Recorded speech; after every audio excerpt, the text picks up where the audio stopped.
제가 오늘 아침에 우리 교회 서점에서 책 한 권을 샀어요.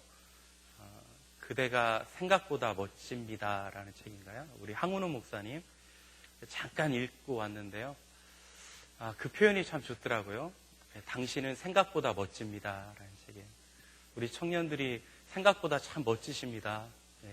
우리 또 성도님들이 생각보다 멋지십니다. 반응이 없네요. 우리 옆에 분과 한번 인사 나눠볼까요? 생각보다 참 멋지십니다.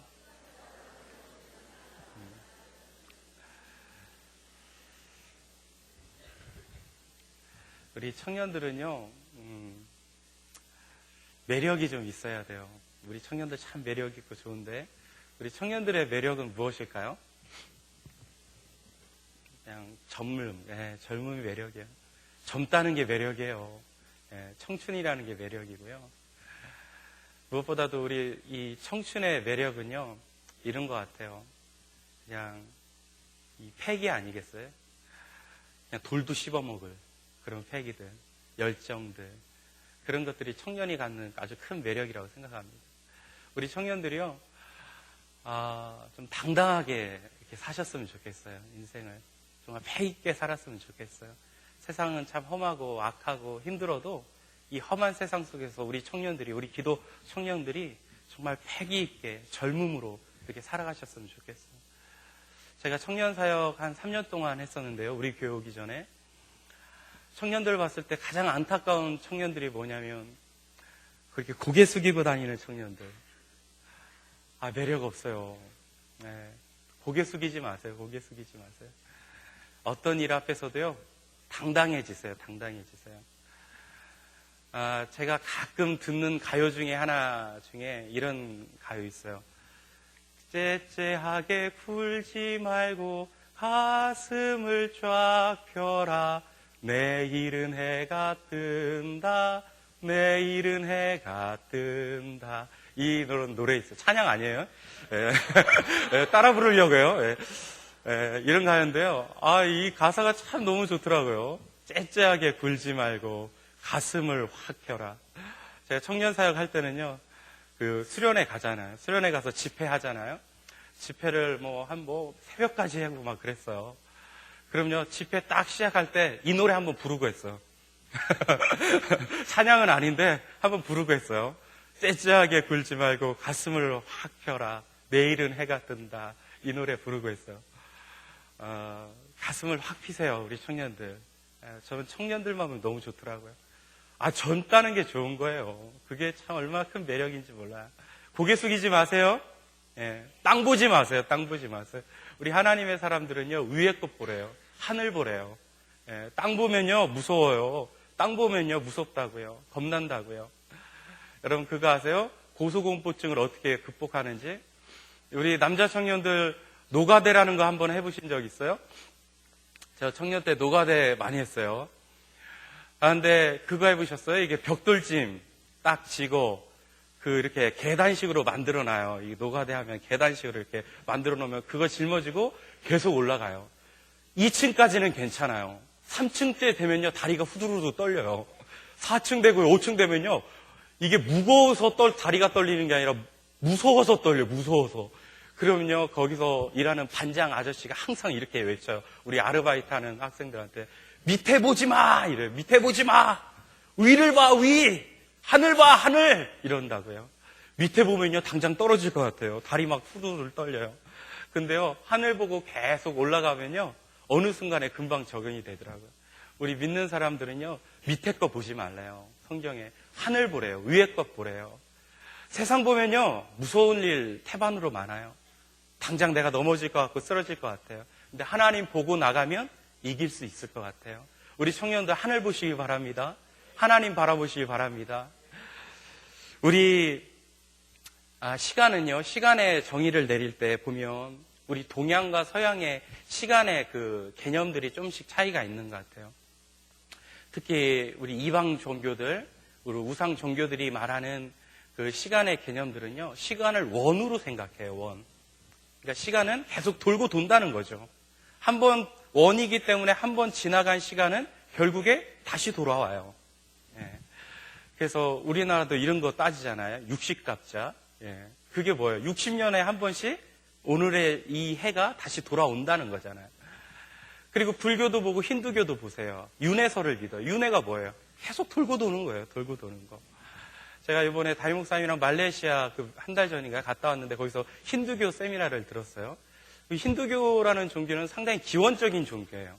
아주 기원적인 종교고 그 기원적인 종교에다가 철학을 가미한 게 불교입니다. 근데 힌두교든 불교든 말하는 시간의 개념들이 뭐예요? 윤회입니다. 윤회. 돌고 돈다는 거예요. 계속 도는 거예요. 이 윤회에서 벗어나지 못하는 인생들은 계속 돌고 도는 거예요. 계속 돌고 도는 거.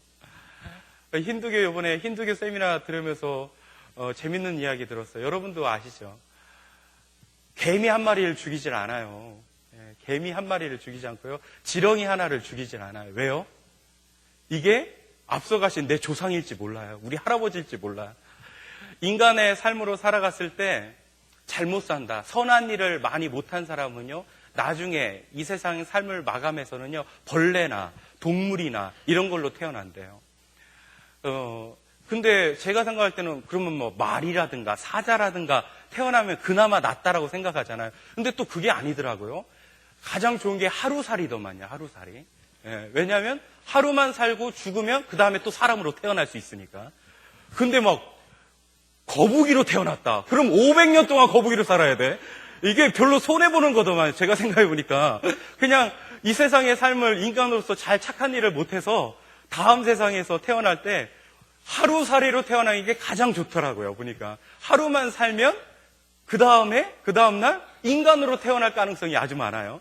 근데 뭐 고래, 돌고래, 오래 사는 동물로 태어나면 그만큼까지 어쨌든 살아야 돼요. 그러니까 이 사람들은요 동물을 죽이질 않더만요. 왜요? 내 할아버지일 수 있고 앞에 돌아가신 우리 아버지일 수 있다라고 생각해서 죽이질 않아요. 그 시간의 틀에서 벗어나지를 못하는 거죠. 근데 우리 기독교가 말하는 시간의 개념은요 항상 직선이에요. 시작이 있으면 끝이 있어요. 그래서 이 성경은요 어떻게 보면 시작과 끝을 시간으로 개념해요. 창세기 1장 1절이 뭐예요? 태초에. 이 태초라는 시간으로 시작이 돼서 요한계시록 마지막 절이 뭐죠? 주 예수여 어서 오시옵소서. 예수님이 오시는 데까지가 시간이 끝이에요. 이것이 바로 우리 인류가 맞이해야 될 주어진 시간이라고, 인류의 시간이라고요. 태초와 예수님의 재림까지가. 그 태초로부터 시작된 시간은요, 예수님의 재림의 시간까지 직선으로 계속 달려가요. 예. 그래서 우리 시간은요, 한 번 지나고 나면 다시 돌아오지 않아요. 직선이라고. 돌아오는 시간이 아니에요. 원이 아니에요. 직선인 거죠. 그래서 예수님은 자신을 소개할 때 이렇게 얘기하는 거예요. 나는 알파와 오메가다. 나는 처음과 나중이다. 이렇게 고백을 하시는 거죠. 시작이 있으면요, 반드시 끝이 있어요. 그렇다면 내 인생의 시간도 마찬가지예요. 우리는 처음과 이 나중이라는 시간에 내 인생의 시간, 내 개인의 시간, 어떤 사람은 80년, 100년, 이런 시간은요, 이 인류 전체의 시간 속에 아주 지극히 한 부분인 거죠. 아주 지극히 한 부분이에요. 근데 아무리 훌륭한 사람이라도, 아무리 위대한 사람이라 할지라도 이 인류의 시간 속에 하나님의 계획과 하나님의 섭리를 거스를 수는 없어요. 한 사람이 태어나서 정말 훌륭한 삶을 살았어요. 위대한 인생을 살았어요. 아무리 위대한 인생을 살아도 그 시간으로는 하나님의 큰 시간 속에 담겨져 있는 하나님의 계획과 섭리와 구원의 드라마라는 놀라운 하나님의 계획을, 이 은혜의 경륜을 거스를 수는 없다라는 거예요. 그러니까 이 하나님의 시간은 시간을 볼 때 하나님은 시간을 벗어나서 시간을 보시는 분이거든요. 우리는요, 시간이 하나의 면이라고 생각하지만 하나님은 시간이 뭐예요? 우리 인류의 시간 밖에서 시간을 보시는 분이에요. 그래서 하나님의 눈으로 보면요, 시간은 입체예요. 예. 그래서 하나님은 항상 시간을 통으로 보시는 거예요. 전체로 보시는 거예요. 그게 바로 하나님의 시각으로 시간을 바라보는 개념입니다. 여러분, 그렇다면 우리 인생도 여러분 그렇게 볼 필요가 있어요. 내게 주어진 이 시간, 내 인생에 주어진 어떤 분은 80년, 어떤 분은 100년, 이 시간을요, 전체로 볼 수 있는 시각을 우리가 길러야 된다는 거예요. 단면으로 보고 부분으로 보면요, 억울할 게 너무나 많아요. 이건 너무나 큰 고통이에요. 이건 모순이에요. 크나큰 일이에요. 하지만 이것이 전체로 시간 밖에서 시간을, 내 인생의 시간을 바라보면요, 지금의 단면은 어떻게 보면 아무것도 아닐 수가 있다라는 것이죠. 그래서 여러분, 우리가요 항상 내 인생을 봤을 때요, 입체로, 시간을 입체로, 시간 밖에서 나를 보든지 전체로 볼 수 있는 시간들을 바라봤으면 좋겠어요. 어르신분들이 성숙한 것은 뭐냐면, 이제는 시간을 거의 전체로 볼 수 있는 눈이 점점 생겨나시기 때문에 그래요. 왜요? 전체라는 시간을 이제 많이 살아오셨기 때문에 시간 전체, 내 인생에 주어진 모든 시간을 전체로, 이제 통으로 바라볼 수 있는 시각들이 점점 생기기 때문에 지금의 문제 앞에서, 지금의 어려움 앞에서 미성숙하게 굴지 않아요. 성숙한 눈으로 바라볼 수 있게 되는 거죠. 근데 우리 인생을 아직도 많이 살지 못하는 저와 우리 청년들이라고 한다면, 인생을 많이 살아보지 못했기 때문에 전체를 다 살기엔 아직도 너무나 부분적으로밖에 못 살아봤잖아요. 그러니까 지금의 시간이, 지금의 문제가, 지금의 아픔이, 지금의 고통이 전부인 것처럼 보인단 말이죠. 그게 문제예요. 근데 여러분, 우리가 성숙하다는 건 뭐냐면 전체를 보는 거예요. 통으로 보는 거예요. 그래서 고린도전서 13장 8절에 보면요, 이렇게 말씀하고 있어요. 사도 바울이, 우리는 부분적으로 알고 부분적으로 예언하니 온전한 것이 올 때에는 부분적으로 하던 것이 회하리라. 완전하신 예수 그리스도의 사랑이 우리 안에 들어오면 이 부분적인 것들이 완전해진다는 거예요. 부분적으로 생각하던 것들이 완전으로 바뀌어진다는 거죠. 그러면서 계속적으로 이렇게 이야기해요. 내가 어렸을 때는 말하는 것이 어린아이와 같고 깨닫는 것이 어린아이와 같고 생각하는 것이 어린아이 같다가 장성한 사람이 되어서는 어린아이의 일을 버렸노라. 이렇게 말씀하고 있죠. 예, 어린아이는 생각하는 것도 어린아이, 말하는 것도 어린아이, 깨닫는 것도 어린아이. 왜 어린아이예요? 부분적으로만 깨닫고 부분적으로만 생각하고 부분적으로만 바라보면 말하는 것도 생각하는 것도 깨닫는 것도 어린아이 같다는 거예요. 근데 장성한 사람은요, 부분을 다 패했기 때문에, 전체로 보는 시각을 기르기 때문에 장성한 사람이라고 불린다는 것이죠. 그러니까 여러분, 우리 청년들이 이 시간에 우리가 꼭 생각해야 될 것 중에 하나는 뭐냐면, 부분이 아니라 완전으로 바라보는 눈을 기르셔야 돼요. 지금의 단면이 아니라 전체로, 통으로 내 인생을 바라볼 시각을 기르시는 것이 중요하다는 것이죠. 여러분, 부분만 보는 것은 참으로 위험합니다. 어떻게 보면요, 마귀 역사가 이런 거예요. 이단들 한번 보세요. 이단들. 성경을 어떻게 해석해요? 항상 부부로만 해석하는 거죠. 절기의 문제, 유월절의 문제, 여러 가지 안식일의 문제, 성경에 나와 있는 딱 한 부분만 가지고 그것들을 모아서 그것이 진실인 것처럼 포장하잖아요. 그게 이단들이 하는 수법 아니에요? 이단들이 말하는 성경 이야기 딱 들어보면 맞다라고 생각하죠. 하지만 그것은 뭐예요? 부분으로만 보면 맞아요. 하지만 성경을 누가 그렇게 읽으래요? 성경은요, 전체로 읽는 거예요. 문맥으로 읽는 거예요. 흐름으로 읽는 거예요. 전체로 보면 그 부분이 그런 뜻이 아니에요.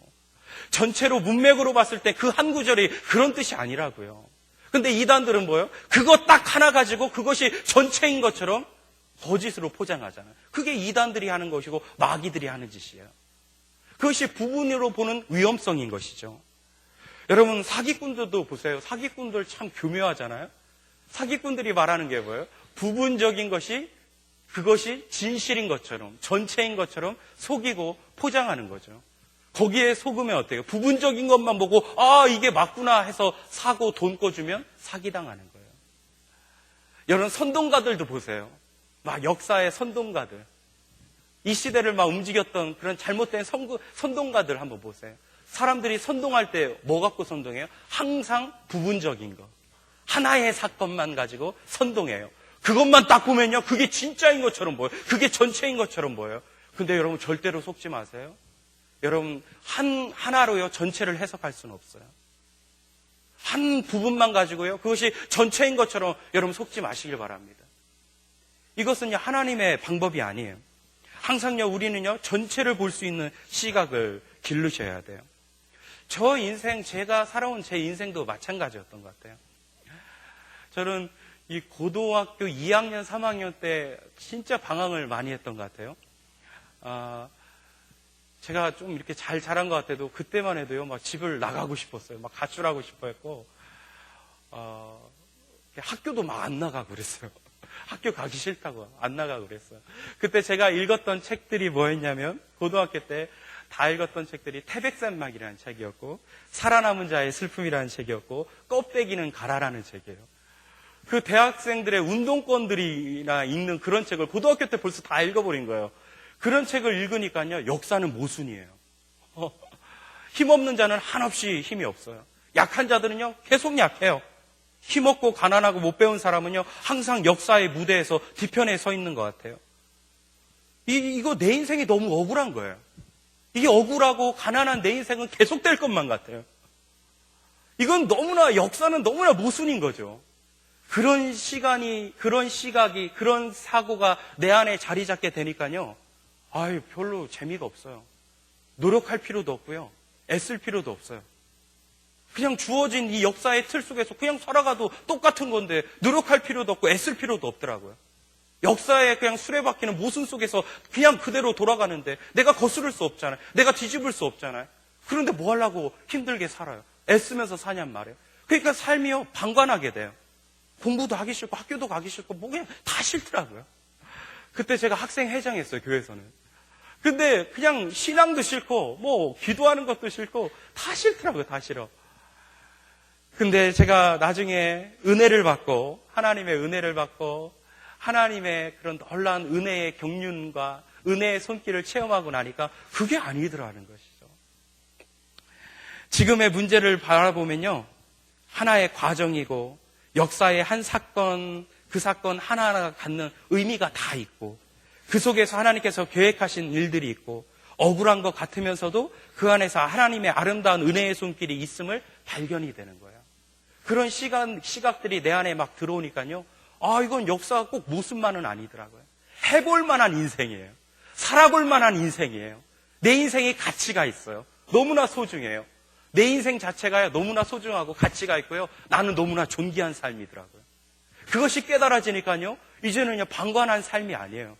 노력하게 돼요. 힘쓰게 되고요. 애쓰게 되더라고요. 그러니까 여러분, 무조건 우리가 위험한 건 뭐냐면 여러분의 인생의 속에서 단면으로 보지 말라는 거예요. 부분적으로 보지 말라는 거예요. 지금의 여러분의 삶을 딱 잘라서 지금의 삶, 여러분 딱 봐보세요. 여러분 스스로가 내 삶을 만족해요? 내 모습 만족해요? 이대로 괜찮아요? 여러분, 내 모습에 만족 못한다고요. 지금의 어려움 이해할 수 없다고요. 지금의 단면으로 내 인생을 딱 잘라서 지금의 현 순간을 딱 바라보면요, 이건 너무나 고통이에요. 너무나 고난이에요. 문제예요. 아픔이에요. 어려워요. 하지만 여러분의 인생의 시간을 쫙 펼쳐놔서 전체로 통으로 한번 딱 봐보세요. 여러분, 그럼요, 어느 순간에 그것이 하나의 과정이고 점이고 지나가는 순간이고 또 나를 연단시키는 하나님의 은혜의 손길이라는 것을 깨닫게 될 수가 있다라는 것이죠. 여러분이 지금 당면한, 우리 청년들이 당면한 고난들은 무엇일까요? 여러분, 청년들, 여러분 삶 속에서 가장 지금 어려운 게 무엇이에요? 가장 힘든 게 무엇입니까? 제가 청년회 때 내 모습을 한번 생각해 보니까요, 청년 때 가장 큰 고난은 이것이더라고요. 바로 내 자신이더라고요. 내 모습이더라고요. 능력 없는 내 모습. 치열한 경쟁 속에서 살아갈 자신이 없는 나 자신이더라고요. 실력도 없고 백도 없고 그럼에도 불구하고 노력하지 않는 내 모습. 불확실한 미래들. 하루하루 보이지가 않아요. 미래가 보이지 않는 이런 불확실한 삶들. 그런 것들이 고난 아니에요? 그런 것들이 무서움 아니에요? 지금의 삶이 계속될 것만 같아요. 지금의 환경과 조건이, 나의 이 모습이 계속 지속될 것만 같은 그런 두려움들. 그것이 우리 청년들이 지금 당면한 고난이고 문제 아니겠어요? 어떻게 보면 어떤 큰 환경과 역경, 그것이 내가 당면한 고난이 아니라 어떻게 보면 우리 청년들이 당면한 고난은 내 자신의 내 모습이라고요. 능력도 없고 실력도 없고 그렇다고 또 노력하지도 않고 최선을 다하지 않는 내 모습들이라. 이것이 어떻게 보면 우리 청년들이 지금 당면한 고난이고 문제인 것 같습니다. 어떻게 보면 또 어떤 순간에 보면 몇 년째 계속되는 솔로 생활. 계속될 것만 같아요. 근데 여러분, 이거 아세요?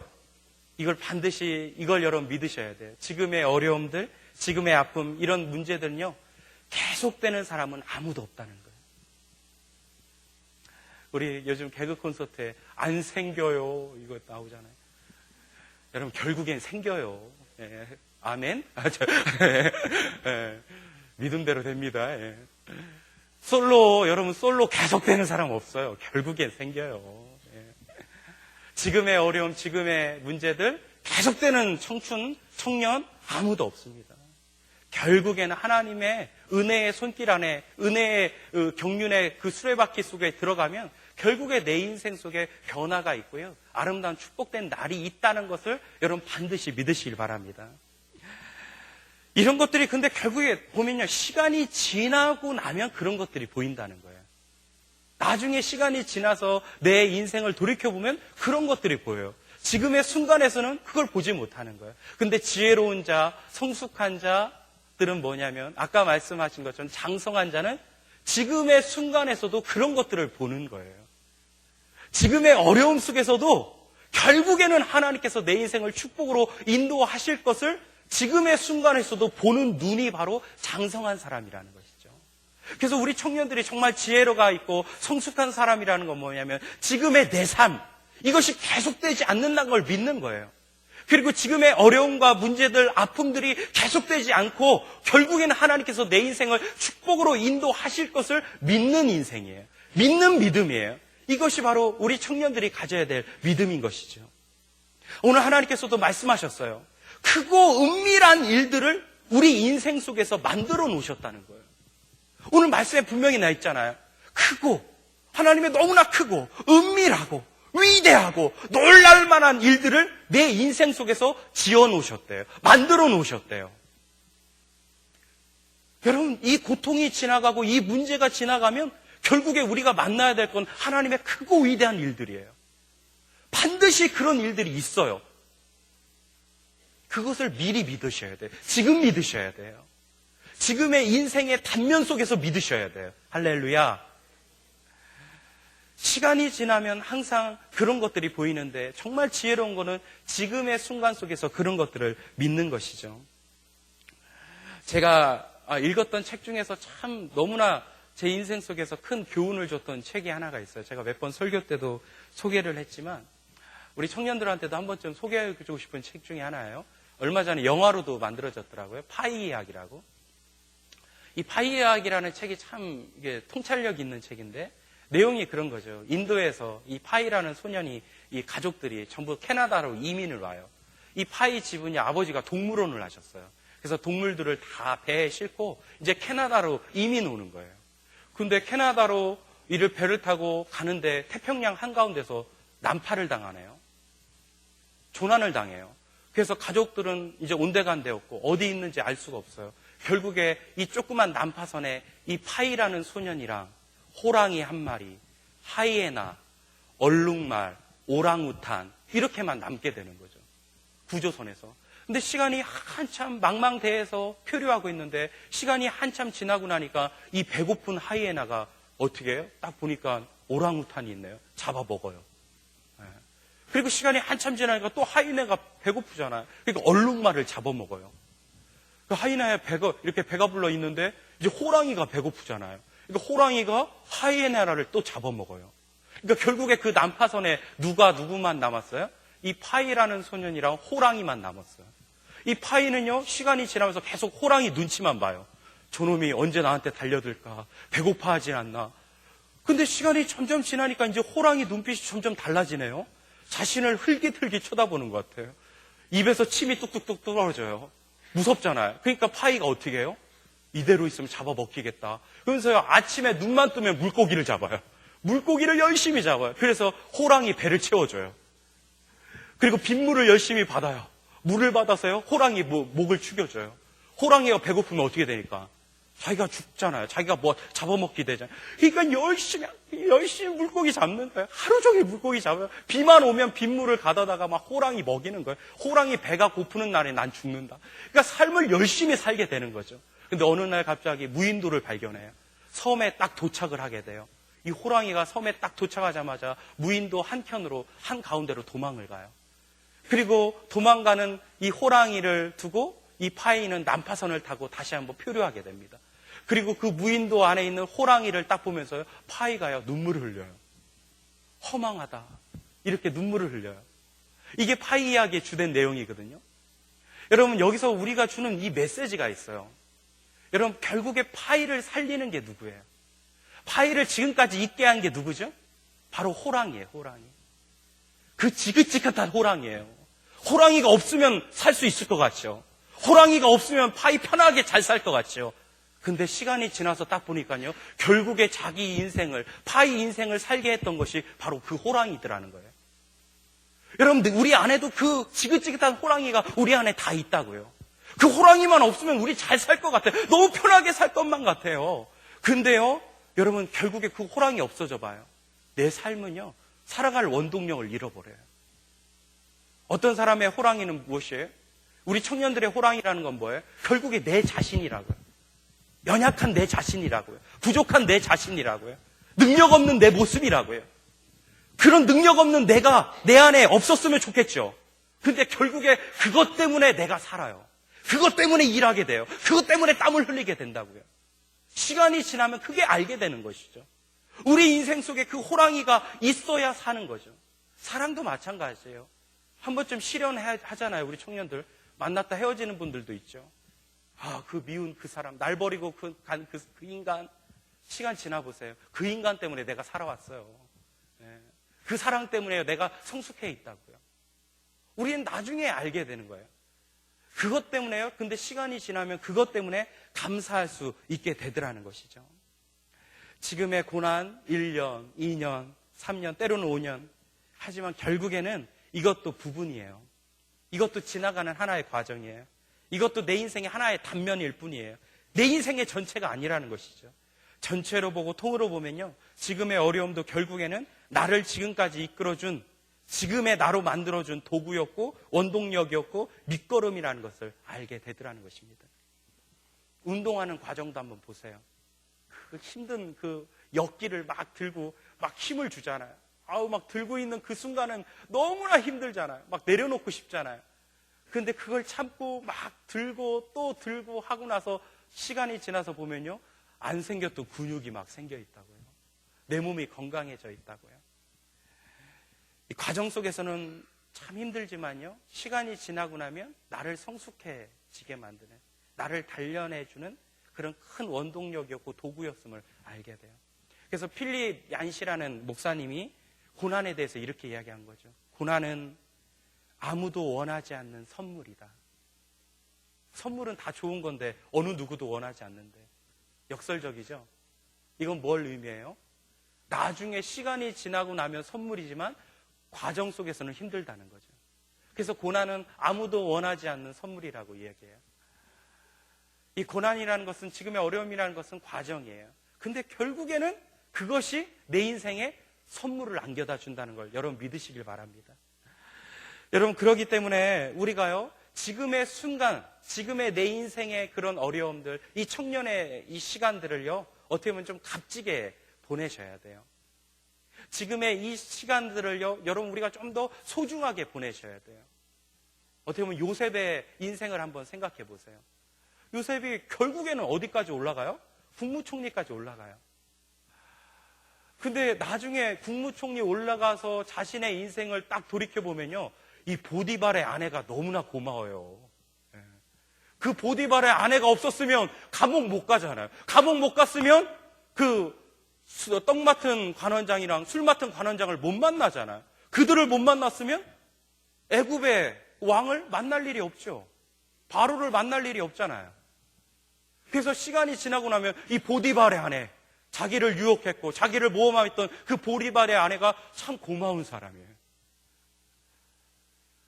자기를 동생임에도 불구하고 자신을 노예로 팔았던 그 형들, 어떻게 형이 동생을 노예로 팔아요? 그때는 정말 이해할 수가 없죠. 정말 너무나 이해할 수 없는 일이죠. 근데 국무총리 다 돼서 자신의 인생을 돌이켜봐요. 그때 땅 파서 자신을 노예로 팔아줬던 그 형들이 참 고마워요. 아, 그 형들 없어봐요. 그 형들 없으면 국무총리 됐어요? 못 됐다고요. 그래서 지나와서 생각해보면 그런 하나의 순간들이 참 고마웠고 감사한 것들이죠. 근데 이 요셉의 위대함은 무엇이냐면 그 순간순간마다 이 요셉은 원망하고 화내고 불평하고 분노한 것이 아니라 그때마다 어떻게 해요? 하나님을 바라봐요. 하나님의 도움을 청해요. 하나님의 신실하심을 믿어요. 이것이 바로 요셉의 위대함이에요. 보디발의 아내가 유혹했고요. 모함받아서요. 감옥에 갇혔어요. 그래서 요셉이 그때 그렇게 생각해봐요. 그 감옥, 그 벽을 막 손톱으로 막 긁으면서 두고 보자. 내가 나가기만 하면 두고 보자. 그 못된 마누라. 마누라는 아니죠. 그 못된 여자. 두고 보자. 이를 막 갈아요. 그랬다면 국무총리 될 수 있을까요? 형이 노예로 팔았어요. 언젠간 복수하리라.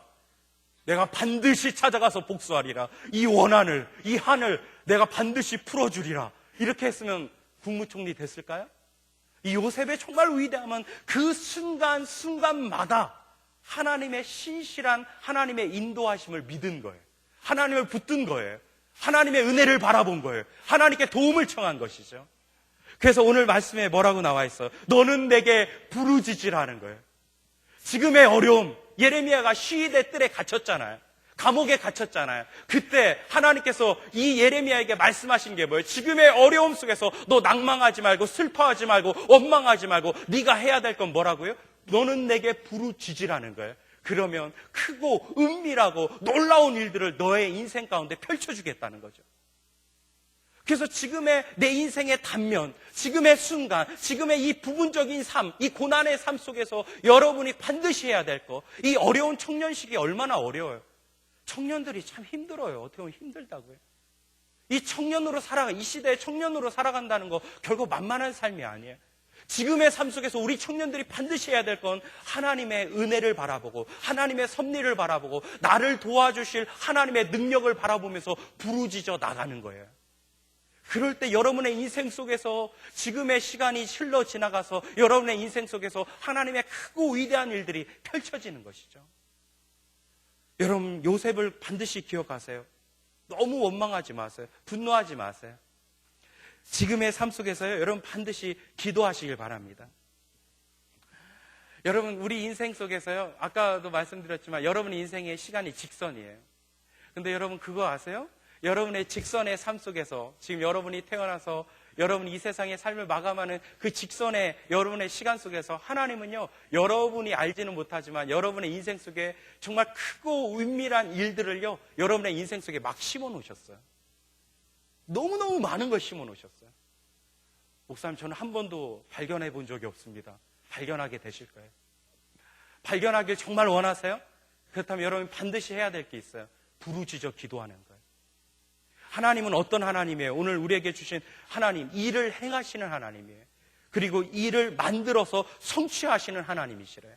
우리 인생 속에 사건의 축복의 사건을 만드시는 하나님이세요. 그것들을 우리 인생 속에 펼쳐주시는 하나님, 바로 우리 하나님이세요. 우리 하나님 너무나 멋져요.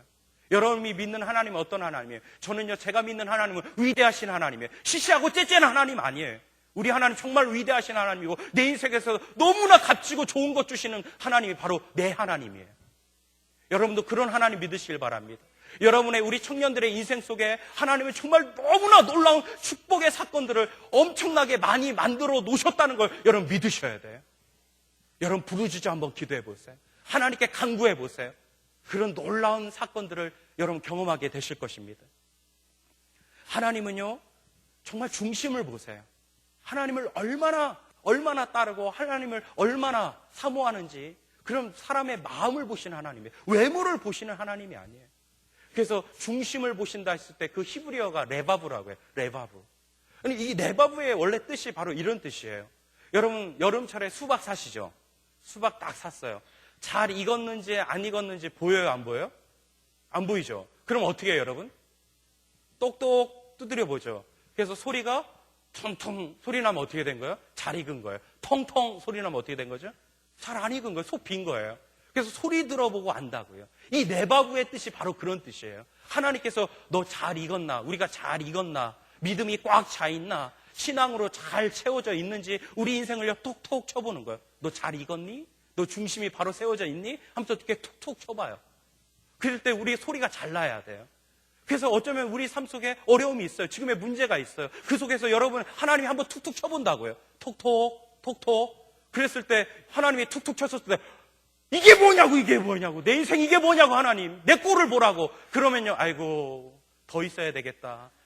축복의 사건을 좀 더 뒤로 밀어야 되겠다. 크고 은밀한 일들을 좀 더 뒤로 밀어놔야 되겠다. 그런 거예요. 근데 하나님이 툭툭 쳐봤어요. 하나님 너 잘 익었니? 너 중심이 꽉 차 있니? 툭툭 쳐봤을 때 하나님 감사해요. 정말 하나님 믿어요. 저는 하나님 의지해요. 그랬을 때 어떻게 해요? 하나님께서 잘 익었다. 그때 축복의 사건들을 발견해 주시는 것이죠.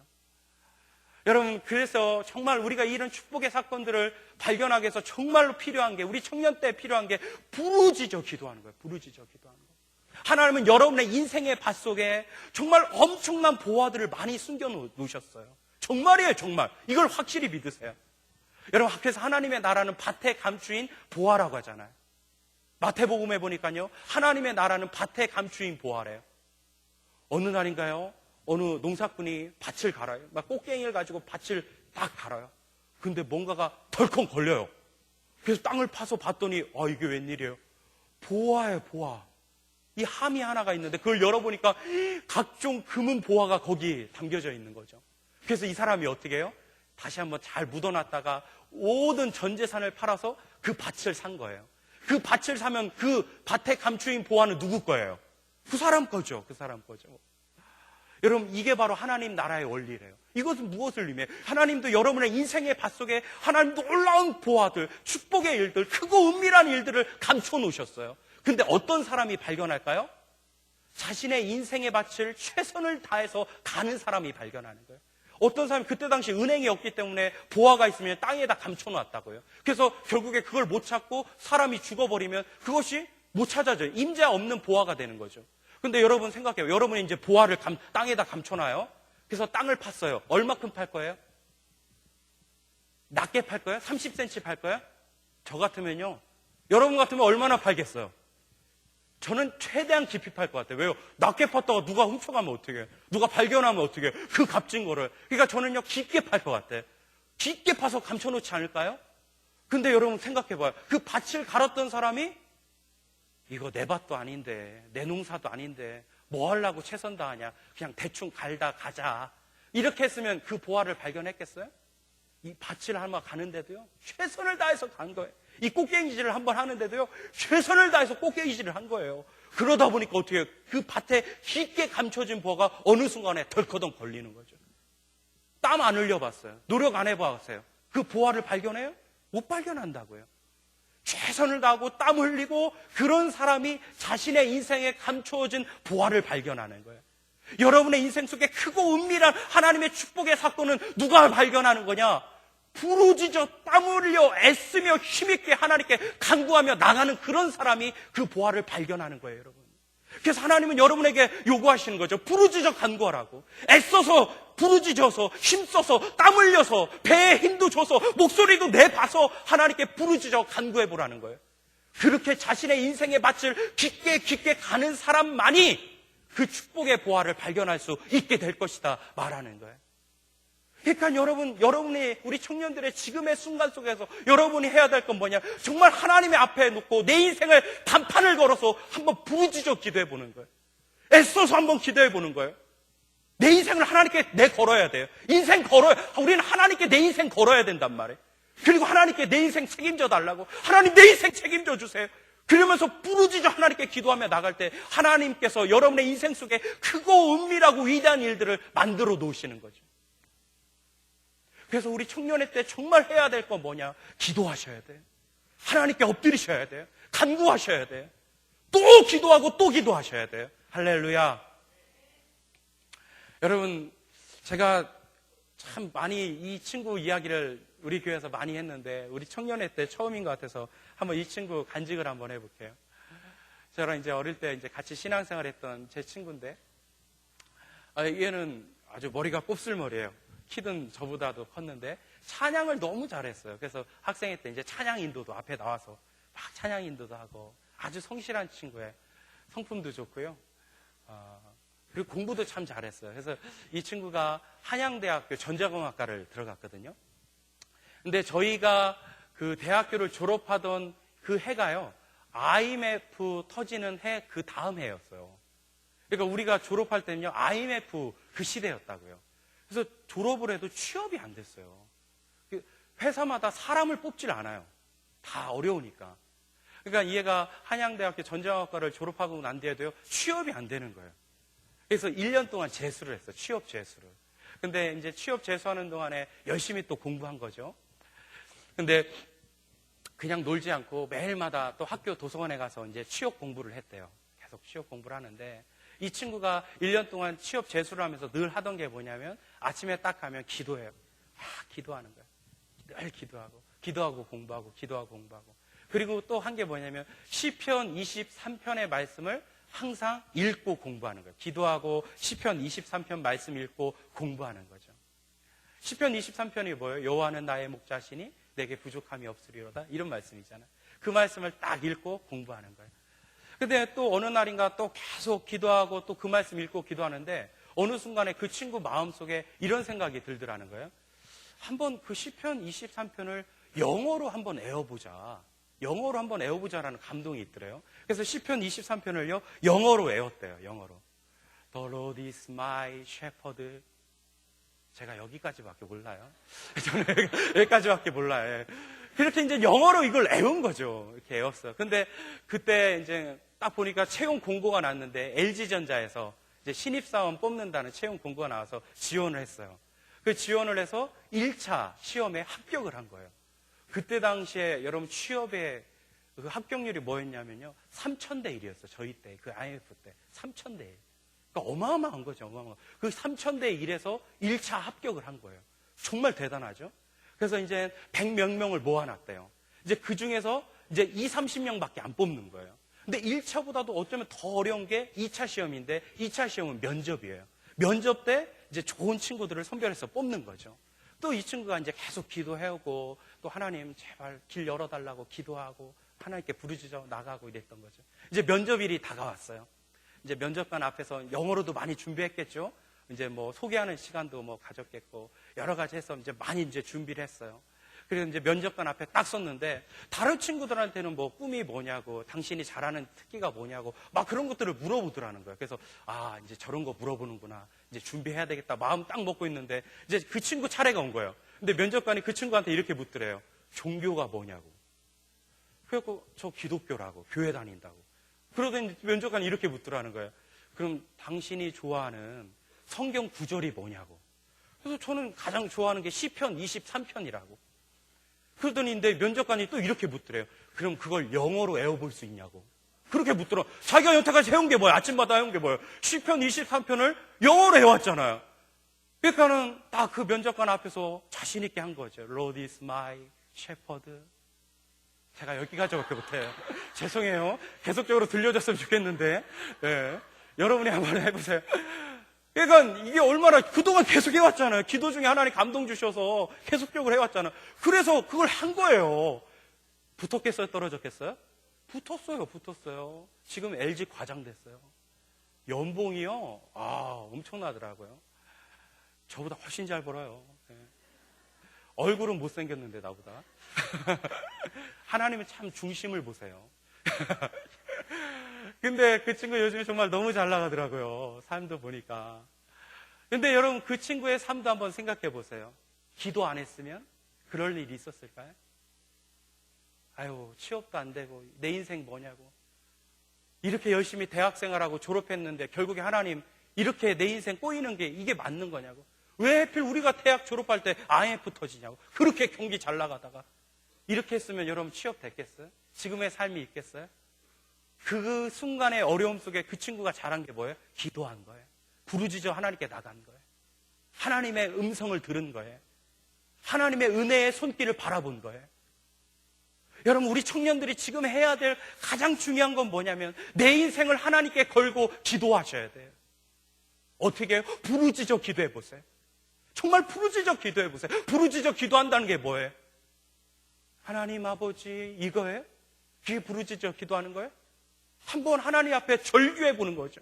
내 인생을 걸고 하나님, 내 인생이 이게 뭐냐고. 내 인생을 좀 열어달라고. 내 앞길을 열어달라고. 나를 좀 써달라고. 나를 좀 존귀한 인생 살아가게 해달라고. 하나님께 정말 내 인생을 걸고 단판을 거는 그런 기도가 필요한 거죠. 그런 부르짖는 기도 왜 못해요? 하나님은 다 들어주시는데 너는 내게 부르짖으라. 그럼 하나님께서 뭐라고 말씀하셔요? 내가 응답하겠고. 하나님 분명히 이렇게 말씀하셨는데 응답해 주시겠다라고 말씀해 주신 그 하나님 앞에 왜 우리가 부르짖어 기도 못하냔 말이에요. 우리 청년들 한번 부르짖어 기도해 보세요. 정말 하나님 앞에 엉엉 우셔야 돼. 우셔야 돼. 내 모습 때문에 울어야 돼요. 내 자신 때문에 울어야 돼요. 내 미래 때문에 울어야 돼요. 그렇게 울고 부르짖어 하나님께 매달리면 그때 그 순간에 하나님께서 만들어 놓으신 크고 위대한 일들을 여러분의 인생 가운데 보여주신다는 것이죠. 우리 청년들 기도하시길 바랍니다. 정말 하나님께 엎드려 주셔야 돼요. 새벽을 깨우셔야 돼요.